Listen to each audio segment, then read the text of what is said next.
Hello, everyone. This is Craig Reese with Hollywood Junket. This is our fourth of our 5 interviews today. We've had a lot of fun talking with current Voice contestants, but right now we are bringing back a past contestant of The Voice from season 17's 4th place winner, Rose Short. She'll be joining us in just a little bit, and I'd be lying if I said I was not excited about this interview. Her and I got along so well during the show, and what we would do is we would interview them after every live performance on Monday on the red carpet at the studio. And I really got used to seeing her every Monday, so I was really bummed when the show had its finale and didn't get to see her anymore. But we've kept in touch, and I am very excited to have her on today. So Rose Short from season 17's The Voice will be on in just a minute. But yeah, if you guys are just now watching today's interview, we've been doing a lot more. We've been interviewing the current members and current artists of The Voice. Those have happened a lot today. We've also done them over the past few weeks, so please check those out. Rose has joined the call, so I'm going to bring her in now.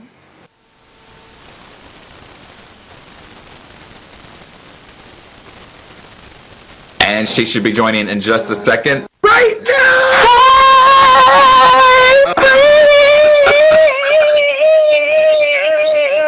How you doing? Oh, so good now. How are you doing? First of all, you look good. I should have been doing what you doing. See, look. Just finding the light, you know, doing Honey, what I'm supposed to do. The light done found you. You're looking good. You're looking slim. You're looking trim. Listen, this was the first time I put makeup on in like a daggone whole month, honey. I was over it. Listen, I was like, it was taking me so long to put this right eyelash on, baby. I was going to put it right in the middle of my forehead. I was almost late. Look, I ain't even had to get dressed for this and was almost late. Right. Well, I appreciate the effort. Yeah, I've been doing these interviews, and it's been my only motivation to, like, shower, you know? Yeah. So like, yeah. I'm happy for that. Yes. But you look good. I need to do like you. I was supposed to be doing like you, but I literally was just, I don't know, honey. It is what it is. Hey, whatever we got to do to survive this, you look Yes. great. Thank you. You've been keeping active on social media. You haven't been completely, like, put up in a hole in a box. I used to be terrible about that because, like, with my social media, like, I just cleaned it up. Like, before we even thought about doing The Voice or anything like that, I just cleaned up. Like, it was a hot mess. Like, it was full of memes and not really memes, but a lot of funny videos. And nobody even knew that I sung. They was just like, girl, what you got going on? Because I used to clown all the time. So it was so, like, when I did clean it up, it was so uniformed. I was like, let me shake it up a little bit so these people don't think, you know, that I'm just, you know, not doing nothing. But I'm back. Well, I've got a lot of questions for you, and I will try not to keep you too long. You can keep me as long as you want to, boo. You know I ain't tripping. I don't know if you saw this, but I did miss seeing you every Monday after those live shows. Real quick. I know. It was so much fun. Can you give us a quick update on everything? I know you have a single coming out, so I definitely want to hear about that. So the single, this is the crazy part. Okay, the single was done back in like February. And my manager was fussing at me because, you know, we were supposed to have it released by Valentine's Day. And I was so focused on the tour and getting all that together because, you know, that was the first time that, you know, I had ever done something like that. You know, me and my manager decided to put on a show because it was like, look, we're not going to wait on nobody. We're going to do what we need to do. And I was so engulfed with that when it was time to release the single, I kind of dropped the ball on it. So the single has been ready to go, but the single will be dropping on this Friday as soon as we get done with the jam session, the pajama jam session. Yeah. Well, I was definitely going to bring that up later, but since you just mentioned it, let's talk about that. It's this Friday, May 1st, 8 p.m. Central Time, correct? Yes, 8 p.m. Central Time, yes. I want everybody to come in, whatever they sleeping in, honey, come dressed to impress, even though can't nobody see you, honey. Have your stuff together. We're going to have a good time. So that's the concert series. It's just going to be a pajama jam edition. Because I love a good... That'll be live on your Instagram, correct? Live on Instagram, YouTube, and Facebook. Mm-hmm. Yep. Y'all check it out. Yes, come see about your girl. You're not doing anything else this Friday night, I know it. So. And you know for now, but look, they done opened Texas up a little bit. I know, yeah. That's a whole nother topic. It's so crazy. I'm just looking at everybody like, are y'all? I mean, I get it. I'm not tripping because I know people got to go to work. I understand, but can we at least cover our mouths? You know, I got friends that are nurses and everything like that. So let's just kind of keep it, you know, because I got to get out here and get to this money, honey. And I can't do that if everybody all sick and stuff, you know. Yeah. So. Well, you mentioned the tour too. Now, the tour was with Katie, correct? The tour was with Katie, and Kalia Lene. Okay. Mm-hmm. And obviously, it's just been postponed. The plan is to redo it once we're able to like get out in the world again. We're definitely getting back on the road, and the plan was to absolutely any city that we traveled in was to take anybody who, if they were on a Voice or any local artist that's popping, pick them up and put them on the stage as well. Love it. Mm-hmm. Well, yes, please make sure that still happens when. Oh, it's gonna happen. Yeah. That's why I need everybody to be safe. You and Katie actually mentioned that back when I was interviewing during the show, and so I'm really glad that it actually did come together, because even back then I thought it was a great idea. Yeah. Listen, if I say I'm gonna do something with my team behind me, we gonna do it, and they're gonna be on me till I do it. So we don't play no games. Love. Well, let's talk a little about The Voice. Have you been watching this season? I have. Do you have any like favorite contestants? I can't say, but because I think I don't want to. I don't want to. You know what I'm saying? But what I will say is, like, everybody seems so sweet and so talented. Like it's on a different level. Like I feel like they're going a different direction. That's why I don't want to say too much. But it's going somewhere. Like they're trying to change up something. I mean, but I talked to a couple of them. They're really sweet, and I don't want to say too much. I understand completely. Yeah. But I got my own. I like it. I'm gonna leave it like that. Yeah, I'm excited to see how it goes too, because it's a different show than it was during y'all's season. Like it's different. Yeah. It's different. It's very different. That's why I was like, okay, I see. I'm seeing a little something. See what y'all doing around here. Mm-hmm. Mm-hmm. But anyway, it's good though. I'm enjoying it. Yeah, me too. It's exciting, and I don't know what they're gonna do as far as live shows.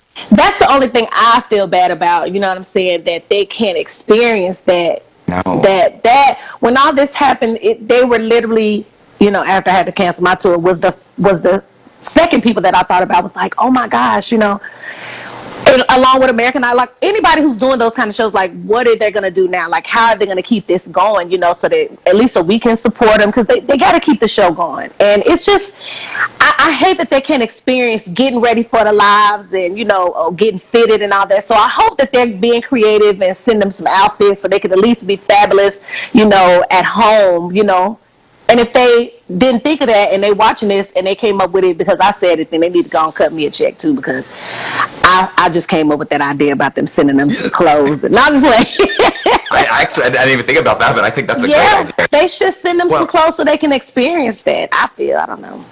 Well, and you mentioned American Idol, like they did it just last week. They did live performances from their homes or from local.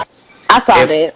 If The Voice chooses to do that, like, what is your opinion on that? I mean, I guess it's the only option we have, but yes, it's unfortunate because they're not getting to experience that live moment, But it's a catch-22 because I can't say. I don't want to say too much without being political or anything, because I'm definitely not trying to do that.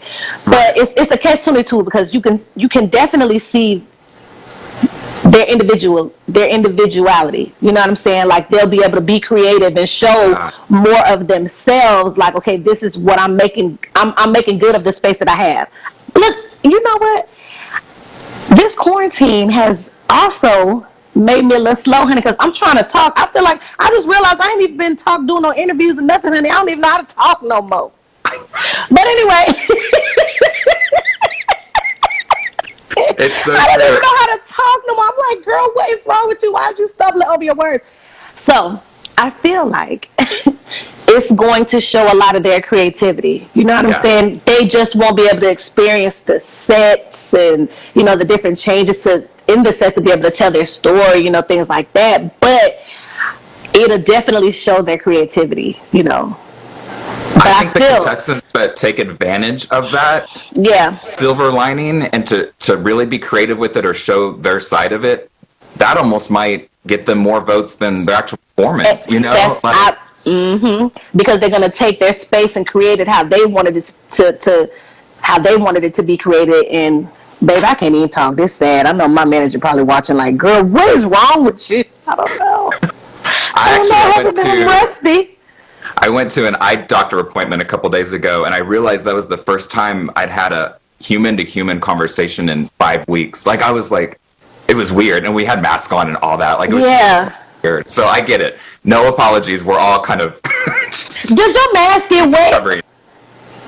What was that? Does your mask get wet, like with your mouth? I don't know why I don't know why it's like a compulsive thing where I feel like all of a sudden I got to spit. I know this sounds crazy, but it's like, I hope they don't see like a wet spot on my... Mine just, if we want to be real, mine just gets really sweaty. And so then I want to like wipe, and I'm like, no, don't touch your face. Yeah. I'm sick of myself. I'm so sick of myself with this quarantine, honey. I don't know what to do, child. Well, what is the first thing you're going to do once all this quarantine stuff is over? The first thing I want to do is get on the stage. That's what I want to do. Rally everybody up. You know, like I even canceled bookings. I mean, there was other people that wanted to book me, but I said, you know, I had already had bookings set up, and I don't want to take on anything else and then they run into the bookings that I've already have, you know. So it's just playing it by ear, you know, and it's still kind of scary because you don't know if people are going to be comfortable with coming out. Unless we tell them, you know, to wear a mask or something. But it's some trying times right now. So, I don't know. You just got to keep the faith. We're only at the beginning of what this is going to, like, do. I know. That's the thing. You know, it's like, well, you know, what's next? You know, what do people like me do? You know, that are full-time musicians. What do we do? You know, so... Anyway, but you know, I'm coming up with my own show or whatever, so. Yeah. My producer actually had like a really interesting question. Is there someone that's never been a coach on The Voice that you would like to see as a coach? Oh, that's a good question. Yeah. See, but here's the thing. You know, I'm a little old, so I don't know if these people gonna know who I'm talking about. Ooh. I think, all right, now hear me out. Yes. You know who will be a good coach is Stevie Mackey. But he wasn't a coach on there. I know he's a vocal coach. He would be good on there. But, okay, as far as like celebrity-wise, you know, he's, Gladys Knight. Was she a coach on there? Gladys Knight or either Patti LaBelle. I don't know. I think that ain't all of it, but you caught me off guard with that one. Because it's so many. I don't even know if I can answer that.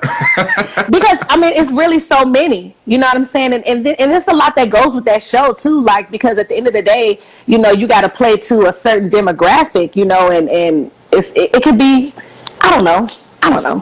Yeah. No, thank you. Yeah. Actually, I saw, I watched RuPaul's Drag Race, and Shaka Khan was a guest judge. Mm-hmm. And she had, like, a lot of great advice, you know? So it wouldn't just be, like, someone that's made millions of dollars and stuff. No. It would have to be someone that could actually give good advice, be personable, you know, so. And tell you about showmanship. Yeah. Yeah. You know, because that's what it's really about. Like, I learned a lot of that, you know. I felt like I always had it in me, but I was so nervous in the beginning because I wanted to make sure that I displayed a certain thing. And the showmanship was always in the back of my mind. And I still was a little hesitant on how to take it, especially when we went to lives, because once you go live, there's no turning back, you know. So that to me was... I think that's the most important part of it when you are a coach, you know, telling you about how to represent yourself and what you want to be shown. And I know, because we talked about this many times when you were on there, that Gwen helped you do that a lot. Yeah. She really made me feel like I mattered, you know what I mean? Because when you're going into something like that, you know, especially with the way that the industry is, even though it's changing, but when I was coming up and trying to come in the industry, it wasn't that way. So a lot of the stigmas and and ideas that I had about the industry were still kind of there. And it was just, and she would always just say, look, we love who you are. We love, how you like to clown around and just be yourself. Because when I'm at home and I'm performing, not even just at home, but anywhere when I'm performing on stage, I'm myself. Like, that's my space. But it was different because it was on TV, and it's like, how far do I take it? Because, this is NBC. You got to kind of keep it cute. You can't do too much. So, it's like, well, where's the fine line? Not that I don't know how to have that, but it was just like, how far do I take it, and how much of myself do I show? And when somebody shows you that they're accepting of everything, that everything that you have, not even just with the voice, but just everything that you have is enough.